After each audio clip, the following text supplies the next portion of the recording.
Alrighty, guys. Good afternoon. Almost afternoon. By way of introduction, my name is Cole McGill. I'm a Director of Equity Research at Stifel Financial. I've been with the company for 6 or 7 years prior to the GMP acquisition, and before that I worked in an exploration role with Newmont in their global exploration solutions group down in Australia. We've got a pretty awesome panel for you guys coming up, and then an action-packed afternoon, so stick around. But next up, I'd like to introduce to the stage Assistant Deputy Minister Paul Carter from the Department of Industry, Energy and Technology, Government of Newfoundland and Labrador, along with the members of the Newfoundland Labrador Spotlight panel. Guys, give it a round of applause for Paul.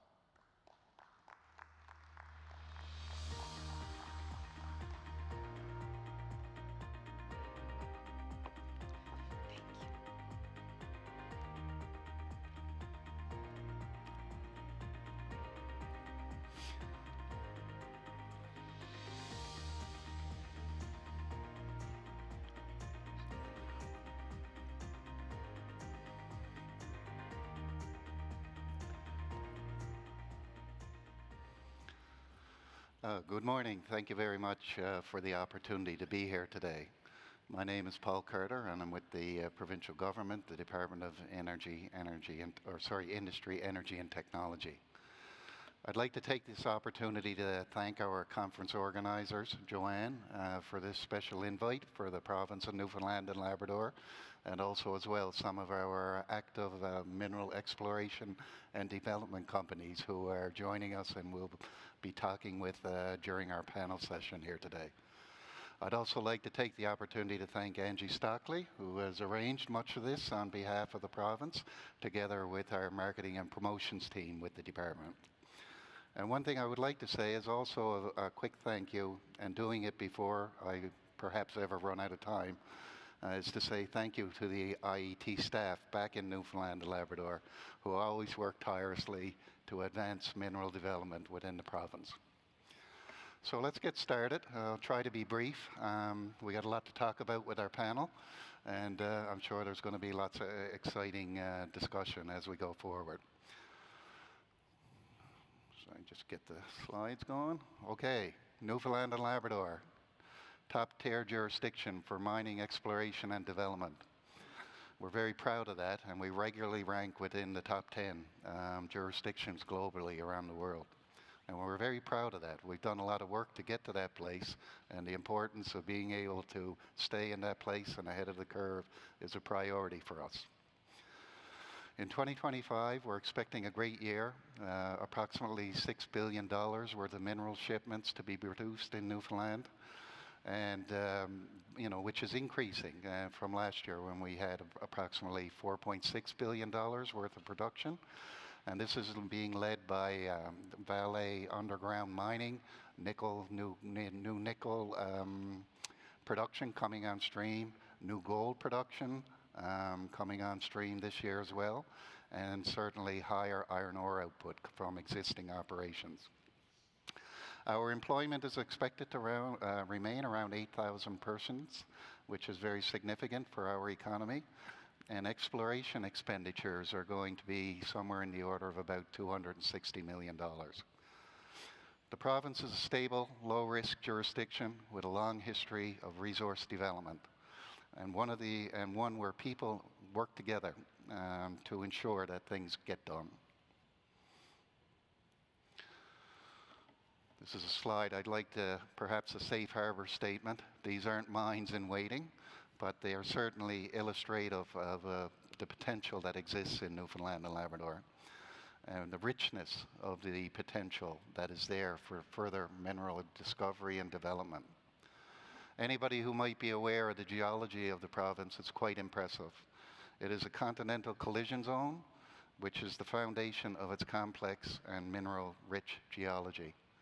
I don't know if many of you have ever had the opportunity to come to Newfoundland and look at the landscape, but certainly if you were ever able to go to Rosemore National Park, and you'll see the inner mantle of the earth towering above the landscapes, and perhaps one of only 3 places on the planet to see such a wonder.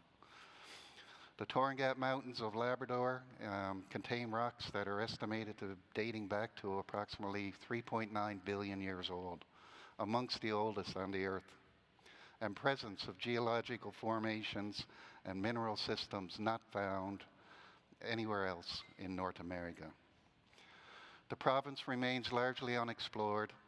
Significant areas, such large, vast landscapes, rugged landscapes, and remoteness. We've hardly scratched the surface, and this is what is beneath us and creates our significant mineral potential.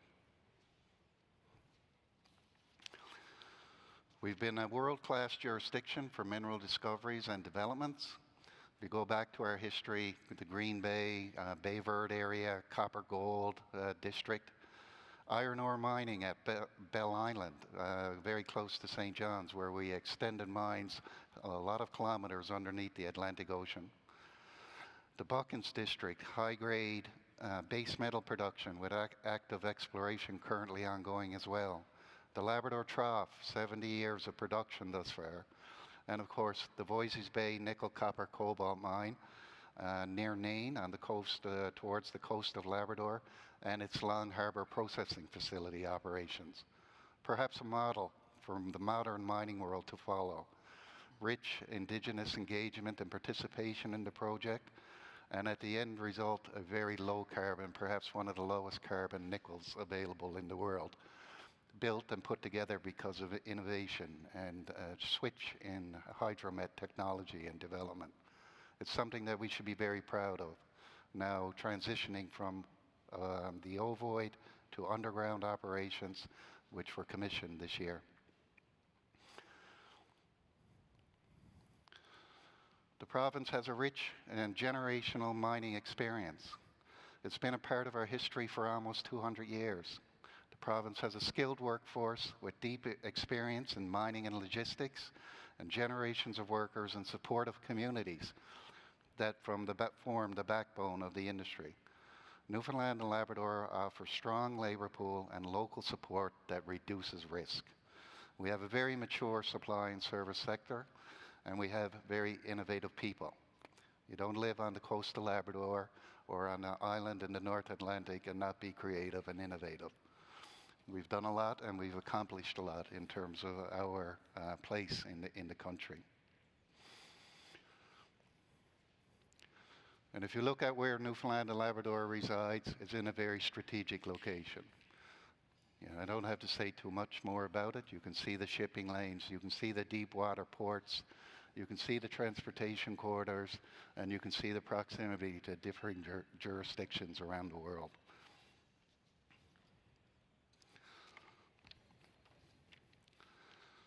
Our current operating and developing properties are something to be very proud of, and we have a strong pipeline of operating, restarting, and developing projects reflecting long-term growth and investor confidence in the region.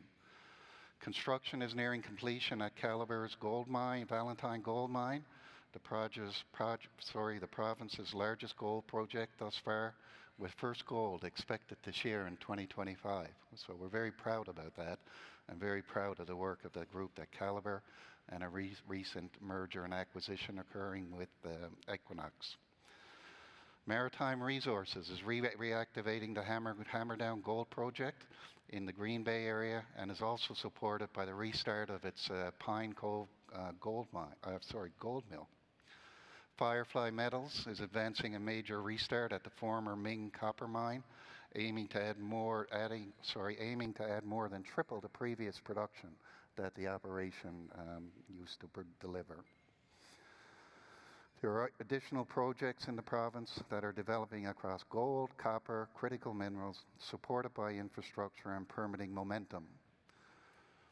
Great Atlantic Salt, and in St. Lawrence, Canada's fluorspar. Significant opportunities for reprocessing of tailings and byproduct recovery from existing operations, and extensive exploration ongoing across the province for many, many minerals. We released our critical minerals plan in 2023, our critical minerals advantage, in response to the global green energy shift and to position the province as a reliable, responsible supplier in the global clean energy supply chains. The province hosts 34 critical minerals, of 50 identified across global critical mineral lists, including Canada, the US, Japan, Australia, South Korea, and the United Kingdom. We produce some of the lowest carbon nickel and the highest purity iron ore, essential for battery technologies and green steel making. Our plan focuses on participation in international supply chains and building partnerships where the province holds a clear strategic and geological advantages. The strategy promotes early-stage exploration and de-risking. Investment through public geoscience and programs like the Junior Exploration Assistance Programs are key pillars as we try to de-risk the industry and for investment and our investment partners. High purity iron ore. Newfoundland Labrador was perhaps one of the first jurisdictions in the world to designate high purity iron ore as a critical mineral. And we successfully advocated as well for its inclusion in Canada's national list. Labrador West alone hosts approximately 50 billion tons of iron ore that has already been identified. It's essential for high purity and direct reduced iron and other low carbon steel technologies. The region is supported by existing infrastructure, including rail, access, and ports, which enable efficient development and export. We're seeing new investments in the high purity iron ore sector. Champion Iron's Kami project, recent investments by Nippon Steel and Sojitz out of Japan. Vale, you see interest in a new project up in Cyclone in the Menehek region of Labrador near Shefferville, Iron Bear property. And of course, Julian Lake, which is a major underdeveloped deposit where the mineral rights reside with the Crown, representing a strategic development opportunity for those interested in participating in this global supply chain. It is time to truly unlock the Labrador Trough. And I think it's consistent not only for Newfoundland and Labrador, but also for Quebec as well and our partners there. Central Newfoundland. What else can I say about it? It's experiencing a wave of discovery and development. The region hosts significant gold systems supported by favorable geology and decades of geoscience data. Over dozens of companies are actively exploring or advancing projects. New discoveries and resource expansions continue to attract investment and attention. Central Newfoundland is supported by local processing capacity, workforce readiness, and growing infrastructure. And it is truly becoming one of Canada's next great gold districts. The opportunity is just getting started. If you look at this graphic, you see the gold occurrences in the region, and you can actually, underneath it, you will see the gray areas. Right now, Central Newfoundland is approximately under 35% of the land base is under active mineral claims. Expecting approximately $167 million in exploration expenditures on the island this year. We're also seeing significant investments in the region in terms of investments from differing countries. Australia for both gold and copper, which we're very encouraged by and very thankful and appreciative that other jurisdictions are really taking a look at Newfoundland and Labrador. Over 90% of Newfoundland's electricity grid is generated from renewable sources, primarily hydro, making it one of the cleanest grids in North America. Recent MOU between the provinces and the utilities to further develop the Lower Churchill, Upper Churchill resources recently being advanced. And it is this renewable energy advantage that supports low carbon mineral development and value-added processing. We have an active effort underway in terms of converting wind to hydrogen in the province, and I can only imagine what this might look like if we are successful and hydrogen is actually available in the province for metallurgical purposes.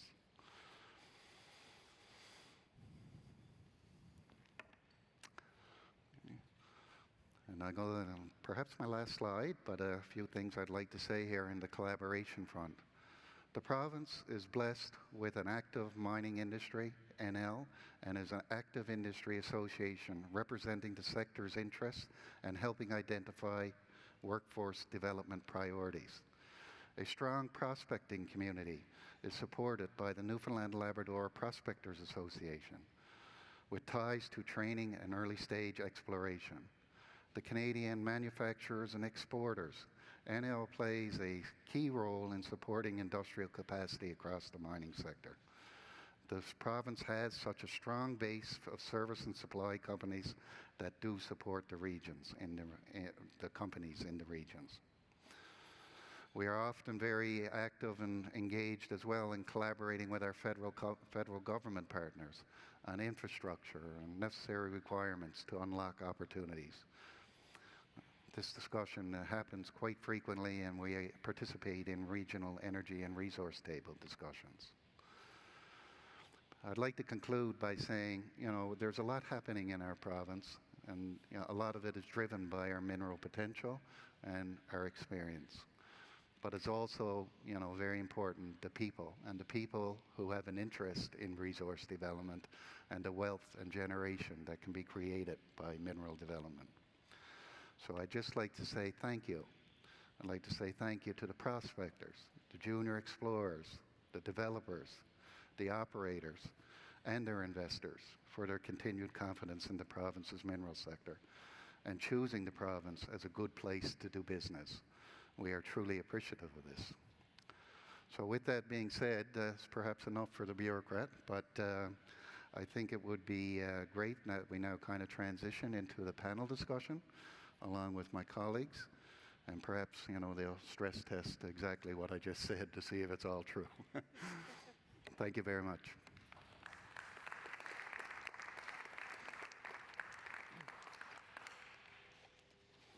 Thanks, Paul. Those were very insightful and interesting comments, and I think you will hear that reinforced and reiterated here in different ways with the panel, which is great. I'm Angie Stockley. Thank you for joining us, and thank you to Joanne and team and the organizers and sponsors for all their supports as well. I'm from a multi-generational mining family. I'm the president of all our mining enterprises. I'm also on various nonprofits, specifically in the prospector community as executive and board participant. And I get my boots on the ground as well, including ones like these sometimes. Not as effective or efficient, but it gets the job done. I'm very pleased to have this panel with me today. I count them among my peers and friends, which is very fabulous, and it's wonderful to have good women representing at the executive level here as well. I'm going to go down the panel. I'll just have everyone go one after each other to give a little bit of information about themselves as an intro before we get into the questions. Daniella? Sure. My name is Daniella Dimitrov. I'm the CFO of Calibre Mining. Calibre is developing the Valentine gold mine in Newfoundland. And we're really approaching the end of construction and about to pour first gold at the end of, towards the end of the third quarter. It will be Atlantic Canada's largest gold mine, and couldn't be more thrilled to be in Newfoundland. All right, my name's Darren Cooke. I'm the CEO of Firefly Metals, and clearly based in Australia, but our heart's in Canada. We're currently redeveloping and re-establishing the historical Rambler assets on the Bay Verte Peninsula in northern Newfoundland, and really think that we've got something special on our hands, a large-scale, high-grade copper mine that we can get into production pretty rapidly. So, yeah, very excited to be part of the emerging story in the province. I'm Flora Wood, VP IR and Sustainability for Altius Minerals Corporation. Altius was started in '97 by a group of university students from Memorial who were studying geology and staking land and reselling it in order to put themselves through university to pay their tuition. That actually turned into a company that started at well under $1 million in market cap, and it's $1 billion now, and really is true to its roots as a Newfoundland and Labrador project generator, and now a provider of capital to companies on the panel and throughout Newfoundland and Labrador. Garett Macdonald, President and CEO of Maritime Resources. We are working in the Bayvert Green Bay District of Newfoundland. We are actually pouring gold right now.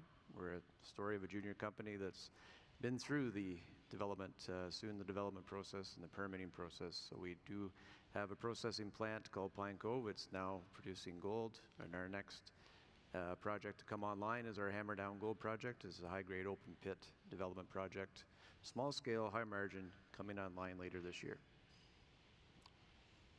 I'm Justin Oga. Can you hear me okay?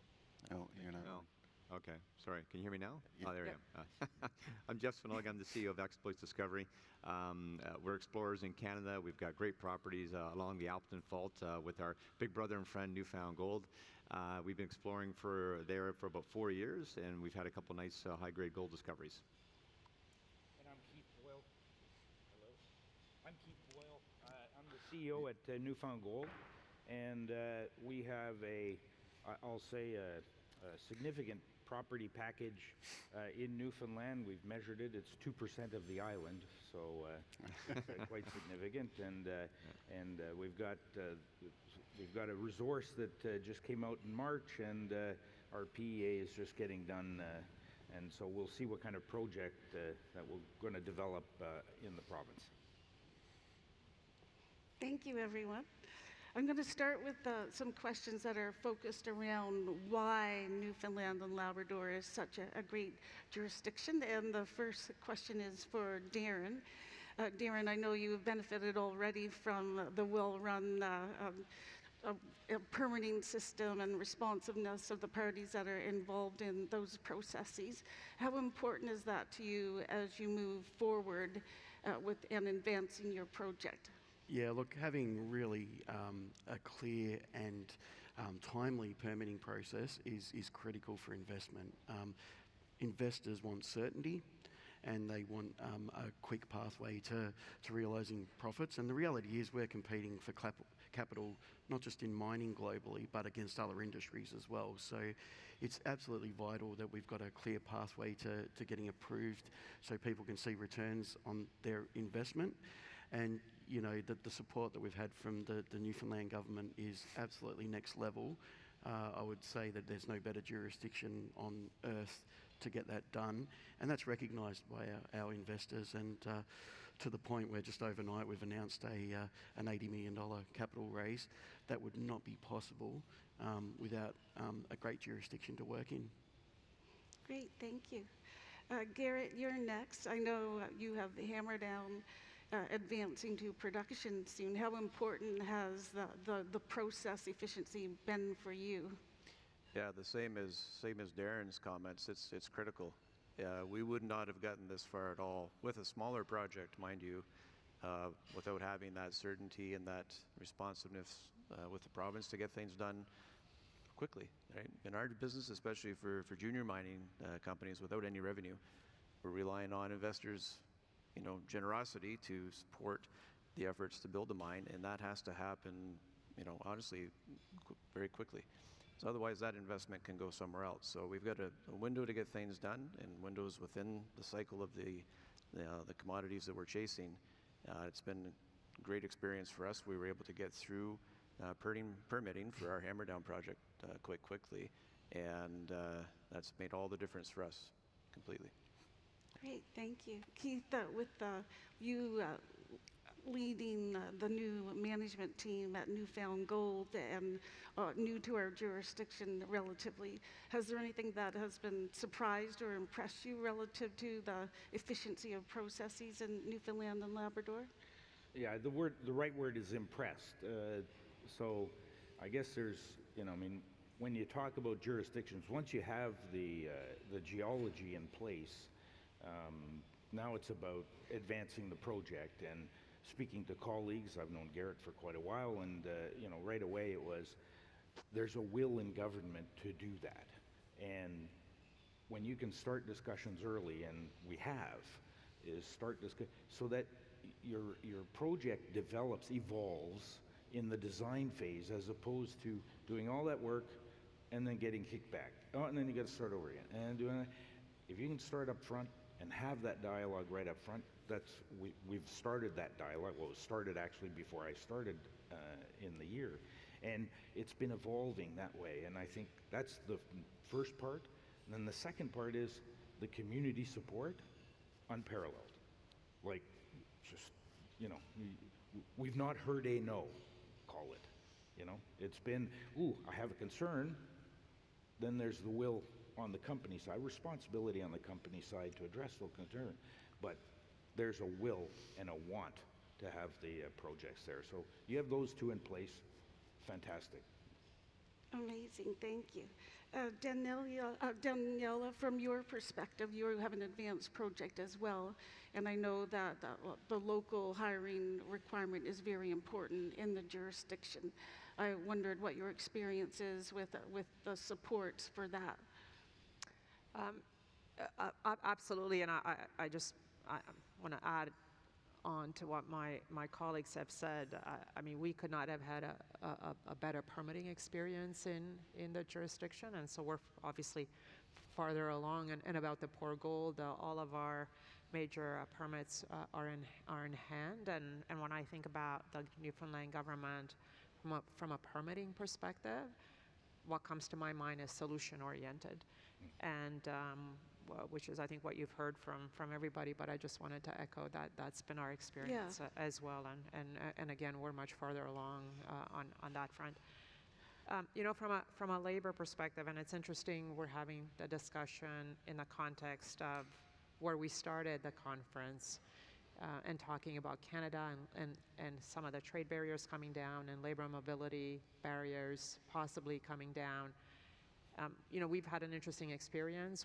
95% of our labor is local, and you know, we do have an agreement with the government and the local communities to maintain an 85% local labor, you know, requirement and meet certain either or put best efforts in to meet certain either diversity criteria. And we've talked about Newfoundland's mining history. But some of Newfoundland's labor has gone out west, and you know, we've worked to incentivize to bring labor back to Newfoundland, and of course, there are a number of people that, you know, commute, fly in, fly out west, and so the ability to really return home and be much closer to family is obviously a very important element and an attraction to labor. What I think will be interesting as the barriers are removed and as the focus becomes around building infrastructure, not just in Newfoundland but in other provinces, how will that competition for the labor progress, and what do we, you know, as participants in the province and the government will have to do beyond what we're doing in order to make sure that we're able to compete.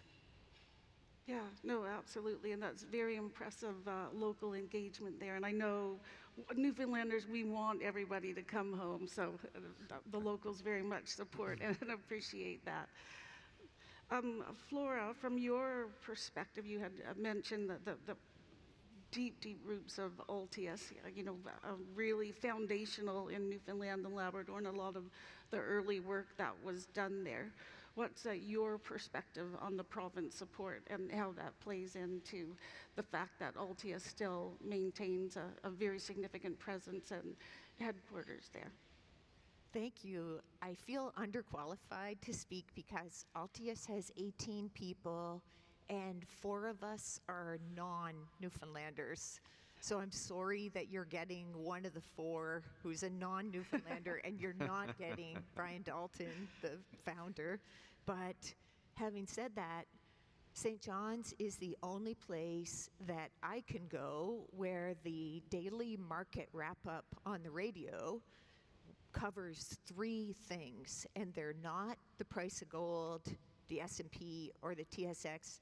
They're the Dow Jones, Fortis, and Altius.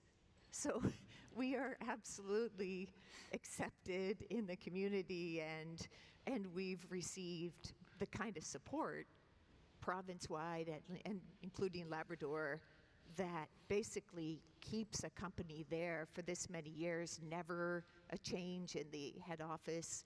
And as a capital allocator in the royalty space, our CEO will say that it's being in St. John's that's kept him from making reckless, bad decisions in the depths of the sort of manic depression that you can feel being on Bay Street. So St. John's has been great for us. Excellent, thank you. Paul, I'm going to come back to the workforce question with you now, because I know the government is doing a lot to support and obviously has that top of mind. I wondered if you could give us some insight on what's happening there. Yeah, thank you. Yeah, it is. I mean, we all recognize, that there's a lot of economic development activity taking place across the province. Mining is one, but also the electricity sector, wind, the hydrogen sector. And, as a government, we've been quite active in terms of engaging with our partners, wanting to get a good assessment of the workforce, where the gaps might be, where government supports might be required to kind of accelerate education and training. And there's lots of good examples of things that have been happening. The College of the North Atlantic being very nimble in terms of developing new programming, mining technician programming, digital twinning, mine sites, virtual reality, research facilities and institutions. And similarly, engaged in a conversation with Memorial University on an approach to their, vision around critical minerals, education and training, mine engineering. So these are all kind of things we're looking at, and certainly been very interested in supporting Mining NL, the industry association, and trying to secure, significant capacity funding, for them to take a significant strategic role in that workforce assessment planning and how do we fix things, if there are gaps. I'd like to add something to that. I went to Minex about a month ago now, and I was quite impressed. There were at least 3 booths dedicated to the trades. And if we're talking honestly about who do we need, there is the trades. Yeah. The others are small numbers. Yeah. We can train the operator, but the trades. And I was really impressed with the focus that these different organizations had. They recognized we need help in those areas and to support what the government's doing. Thank you. Now I have a special question for Jeff, because he's been making some big moves and some big acquisitions, and he's operating in my hometown area. So what I want to know is, are there messages that you would like to reinforce about your long-term commitment to Newfoundland and Labrador? Oh, great, Angie. Honestly, it's we've picked up a couple option agreements, property in Ontario and a couple properties in Quebec. So it's great to be in Quebec and talk about those. So, yeah, we don't have a resource in Newfoundland, but we've got access to an exposure of like almost 700,000 ounces now. So it's great. But I got to tell you, when I first joined this company 4 years ago, I just fell in love with the people. I fell in love with I'll tell you a story, and this is, you go visit the projects, right? You're new CEO and so forth, and we're driving along and seeing veins and visible gold, which is all great.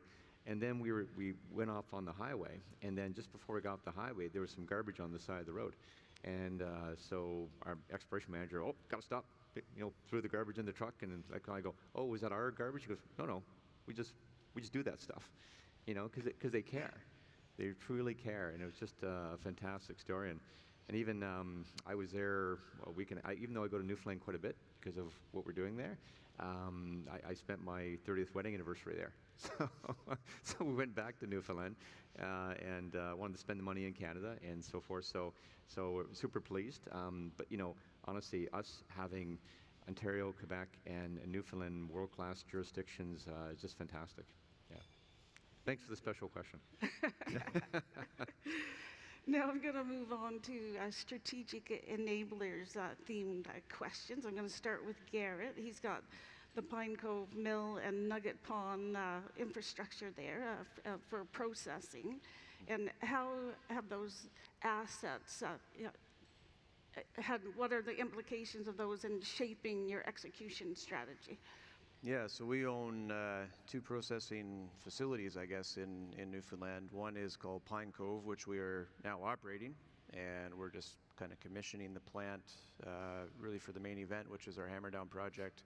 We hired, I think, probably 40 people back to work. The mill was on care and maintenance for a couple of years, and it's running again. It's like having an ATM machine that's actually pumping out gold bars, and which is very cool for a junior mining company that's been through a few lean years of difficult capital markets. We do have a gold circuit over at Nugget Pond that we picked up a few years ago from a company called Rambler. Share the site with Darren and the Firefly guys, and I think that's a really strategic asset for the district for processing gold from either our deposits or others. It's a really important thing to have there, and so our business plan is to look for options to use both.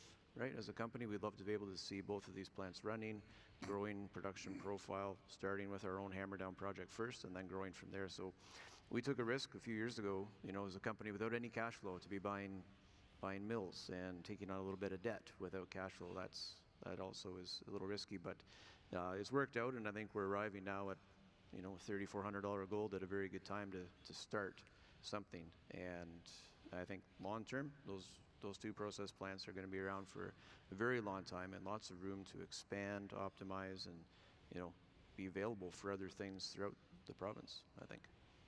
Yeah. Thank you.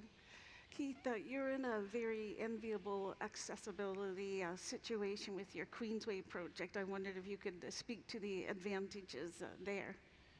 Well, I keep mentioning it in all my discussions. Is the one advantage is you can grab your Tim Hortons on the way to work, and it's not even cold by the time you get there. So it takes literally less than 20 minutes to drive to the site. Our offices and Korshak is right off the end of the airport in Gander, or the airstrip. So, proximity to town, you're in town basically. And what that provides is, easy road access. Shipping, there's a port 70 kilometers away, so you got a deep water port. You can bring whatever you need in. You've got access by road. People, the homes are there, so you're not in a remote camp. You don't have to worry about all that infrastructure that you have to build. And then at site itself, well, there's two main power lines that go right over top of the resource. We have the problem of moving the power instead of having to build these long power lines into the site. So, having my previous job where I was in the really remote Amazon jungle, where you had to build your power plant and everything else, this is a cakewalk, so to speak. Sounds great. You've got pretty good in your jurisdiction as well, Darren. That would seem a Baby Vert Peninsula like Garett, but it's a deep mining route area as well, lots of support and infrastructure. How does that play into your decisions and progress? Yeah, look, it's a dream come true to work in a place like Baby Vert. I've spent a lot of my career in the outback in places like the Tanami Desert, which is 600 kilometres inland from Alice Springs, and there is nothing there. Whereas now we're 8 kilometres from a beautiful town called Mings Bight. We're 14 kilometres from Baby Vert. You've got accessibility, you've got workforce, you've got, as Keith mentioned, the power. Like, energy for mining is a major contributor to success, and the fact that you can get green energy way cheaper than what you can get in a lot of other jurisdictions is a massive head start. And we've got a workforce that wants to live residential, and we will encourage that as much as we can, and obviously work with the province to start preparing for the influx of people that we're going to get in our regions. I mean, you look at this panel, and the great thing that we've got coming up is so many development projects. Like, the pipeline in Newfoundland is so much better than what it was like 5-6 years ago. So, we're really going to focus on building our community. We don't want to do FIFO, and I think that what's there now is the basis to form a really good workforce, bring people back home, as you said, Ange. Mm-hmm. Wonderful. Danielle is your project, accelerates, what level of coordination are you looking for from the province and the locals and the different entities from an execution and a strategic enablers perspective? Sure. Yeah. No. We were, as I mentioned, we're just getting at the tail end of construction, and all the major permits that we need to operate are in hand. When the feasibility study was done for Valentine in 2022, there was always a phase 2 expansion contemplated, and that was construction on that was going to start in the second half of 2027, and the mill was going to be expanded from 2.5 million tons per year to 4. And then construction was going to take place in 28 with operating in 29. When we acquired Marathon Gold and therefore became the owners of Valentine Gold Mine, we spent a little bit of time last year at looking at opportunities to perhaps looking at different scenarios, so including up to 5.4 million tons per year, as well as the opportunity to potentially accelerate that expansion. And we're allocating some capital to do some basic engineering this year and looking at those opportunities. And of course, we've got to get the first gold across the line and have a successful ramp up, which I'm quite confident we will have.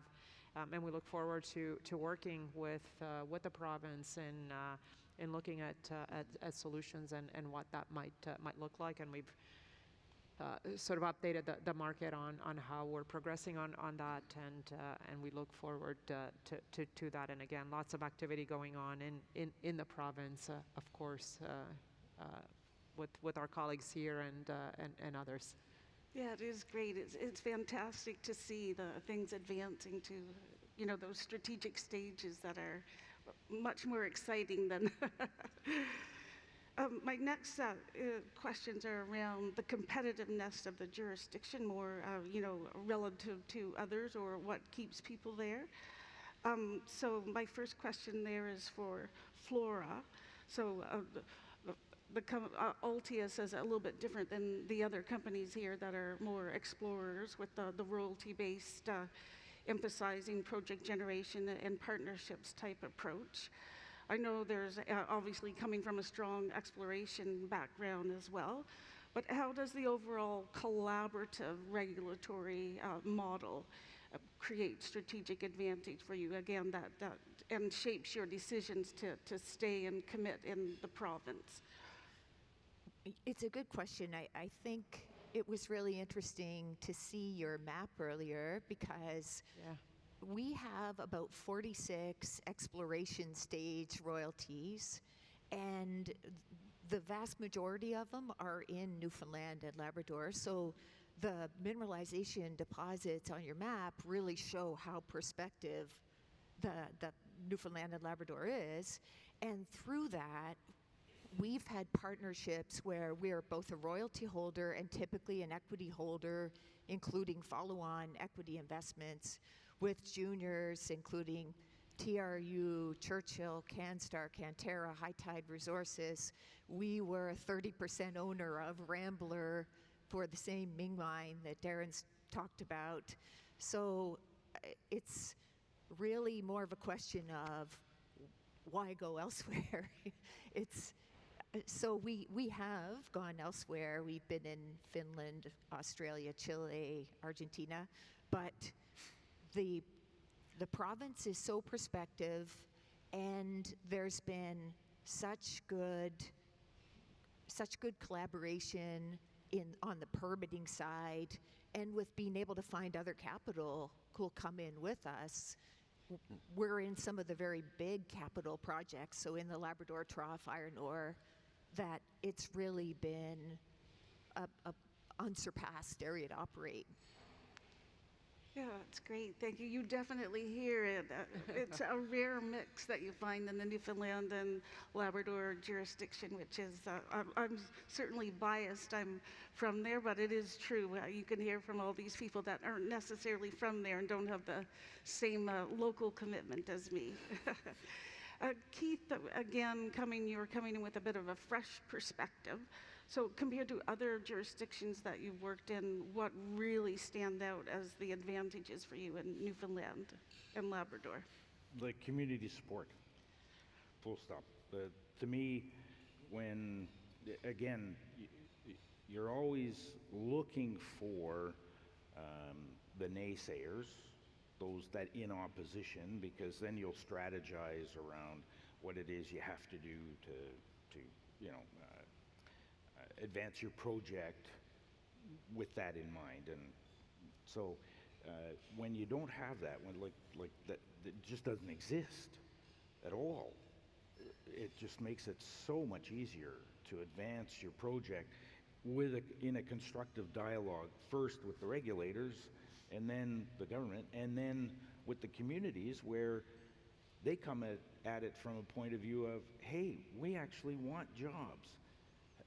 Although we have this concern, you can have the dialogue around addressing the concern, and then, oops, you move on, and you're still advancing, and you're going forward. You're not always backpedaling, and that shows up the minute you get off the plane. Well, in fact, when you get on the plane, because the people getting on the plane, half the plane is full of people flying from Fort McMurray or Detour or somewhere else, and as soon as they spot you, they say, hey, you're in the new, hey, when do you start, hey, we want to come back home. That's the kind of reception you get. Yeah, but coming back home definitely excites people. You'll hear that over and over again. I was going to say, again, being in that community and very actively involved, you will find that all stakeholders, no matter who they are very supportive. They may have questions, as Keith said, but those questions are answered and resolved very quickly, and people want to move forward. So that it's a quick pass, as long as you're willing to have the conversation, and it's mutually beneficial understandings, and nobody, everybody enters the conversation in that way. So it is like a fantastic. I was just going to add one community open house we had, and this is actually a good example of what occurs. One person said, hey, your drilling program, you're damaging the environment, you're doing this. Well, it was actually somebody else from the community that was up to speed, and they said, no, hang on, they follow the rules, they do this, it's so-and-so, so get your facts straight, and then, we'll keep going. So when you have that kind of dialogue, and you're not even the one supporting the project, it's really easy. Great. Jeff, you have a really interesting multi-jurisdictional perspective as well. What are the key things for you that stand out about the Newfoundland and Labrador jurisdiction? Well, yeah, it's, again, we talked about permitting. Permitting's been great for us in terms of, and I think that everyone sort of knows a bit of everyone, if you know what I mean. So if you have good people doing your permitting, and there's a lot of trust, it seems to go very easily, and because there's that, that caring there. So so in terms of the jurisdictions that this is just all new, really just happened in the last 3 weeks, but no, it's great, because again, Newfoundland is really like the early days for the Appleton Fault. Keith's doing a great job over at Newfound. We call him our big brother, kind of finding all these gold zones and now resource and so forth. And we've got claims on the same sort of fault line. So it's super exciting to kind of watch this unfold, like the early days of the Abitibi. Can you imagine, like 100 years from now, writing books about what has been happening now? So I'm not sure if we'll have a place in history, but I think certainly it's like the early pioneer days, if you will, right? So it's very exciting, yeah. Thank you. Darren, what about compared to the Australian mining jurisdiction? Yeah, well, Australia is very much like Canada. Then every state is like dealing with a separate country. They've all got their own nuances and own regulations, and some states are harder than others. And I think it's fair to say the same thing occurs in Canada. What I would say compared to my home state of Western Australia is that it seems to be getting more difficult to get permits. It seems to be taking longer and longer to get things done in Western Australia than what it used to. There's a lot more federal oversight starting to come into play. And comparing that to the attitude that we're seeing in Newfoundland, obviously the jurisdiction here is very, very supportive from a provincial perspective. I would say, the feedback we get from Canadian investors is, oh yeah, Newfoundland, that's great, best place to be. And on the federal side of things, we're hearing some really positive rhetoric out of Mark Carney and the new government about streamlining permitting and processing. So I think if the politicians follow through with their words and actually follow through with making that process a lot more streamlined and getting projects developed, then I think this will be, beyond doubt, better than a lot of the jurisdictions in Australia. Daniella, what about from your experience, and especially coming from that more advanced stage? Certainly, again, incredible experience. And I think as we look forward, and I talked about this at the opening of the conference, there's a lot of desire. There have been a lot of announcements in Canada, and it seems like there's a lot of energy building around not just mining, energy security, sovereignty, the Arctic. So permitting and capital being put to use in mining and infrastructure. And so as I look at Newfoundland as a province, I think about, there will be a competition again for capital, for people, for creating an economic environment where you can operate. And I think just the fact that we're having this conversation and the fact that you are here, I think is tremendous to continue to put the spotlight on the province and continue to attract people and capital in the jurisdiction. I had some colleagues that came from Australia and their capital providers, and they came earlier this year to just drive around through Newfoundland, not necessarily to look up a specific company because they were looking to invest in a specific company, but actually just to understand more about the rocks, the jurisdiction, the permitting process, the people, the trades. I just met with someone else recently that was just looking at the jurisdiction as to a potential investment. So there's definitely a lot of interest in the jurisdiction on that. So I think the province has done a fantastic job in telling the story. Great, thank you. I want to pop over to the topic of the Labrador Trough very quickly with Flora and with Paul, because it has been mentioned briefly by both, but it's a very interesting, significant mineral belt, and all the explorers on the panel are operating on the island of Newfoundland, and the Labrador Trough is in the Big Lands, as we call it, in Labrador, so the mainland part of the province. But it's a world-class, high purity iron deposit, and so I'm very interested in getting your perspective on what's so important about it and Altius involvement there, and then Paul's perspective on the government support and how important it is to the government as well strategically. Mm-hmm. Thank you. So just to start, I think looking at GHG emissions worldwide, the hard to abate industries, the ones where it's the hardest to actually make a dent in GHG intensity, it's steel making and cement, and steel making accounts for 10% of GHG emissions. Around 85% of that actually comes in the iron reduction and processing. So if you can affect that somehow, then you can really move the needle.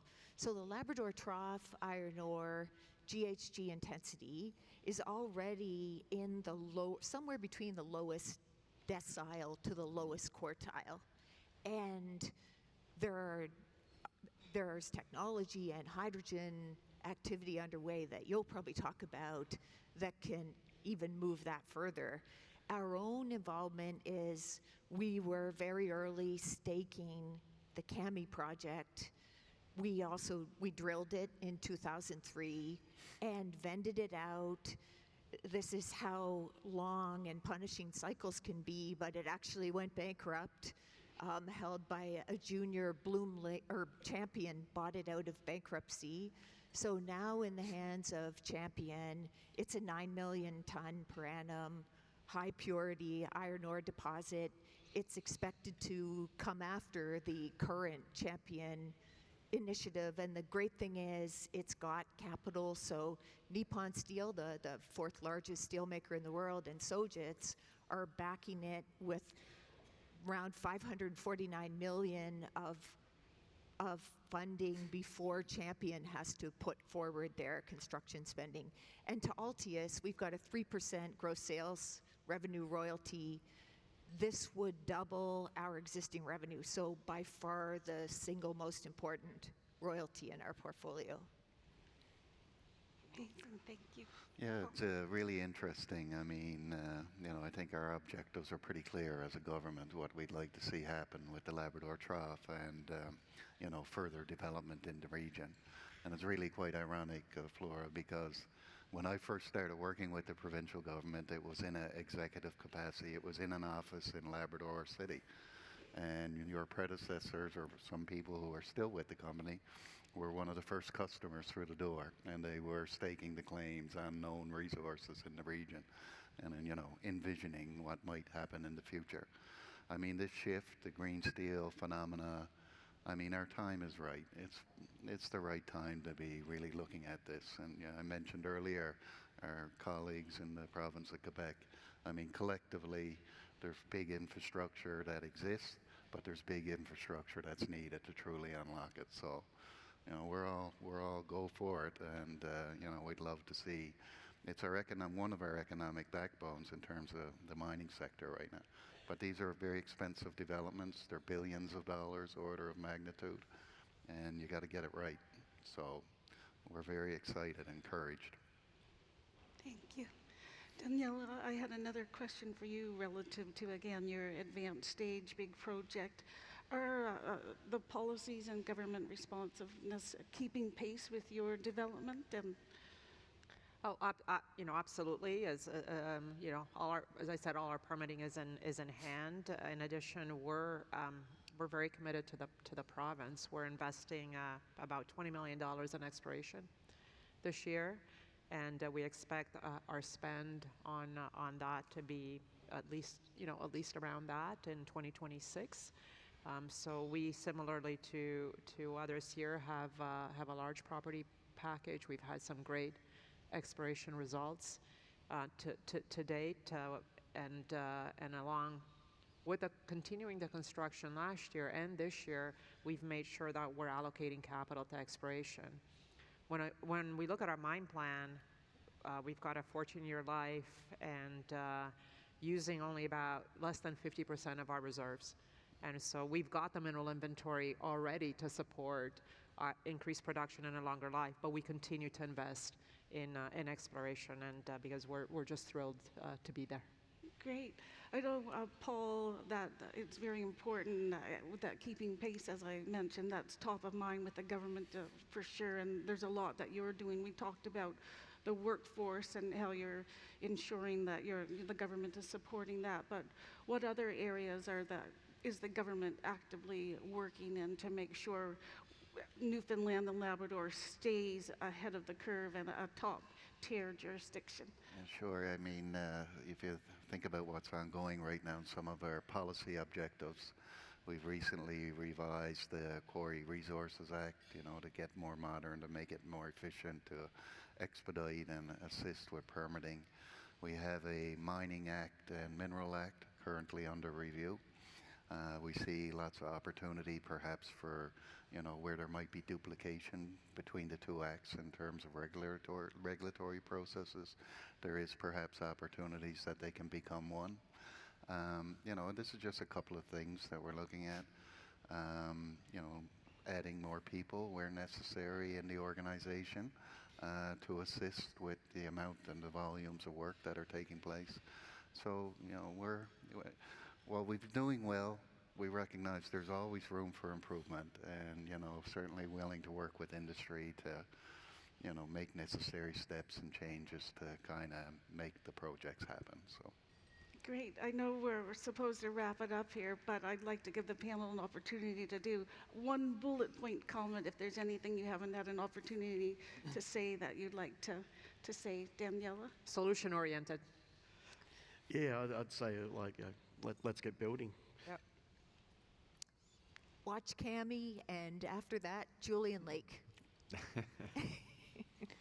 Newfoundland gold production, high grade, high margin, low capital, and quick to permit projects. It's a great jurisdiction to be in.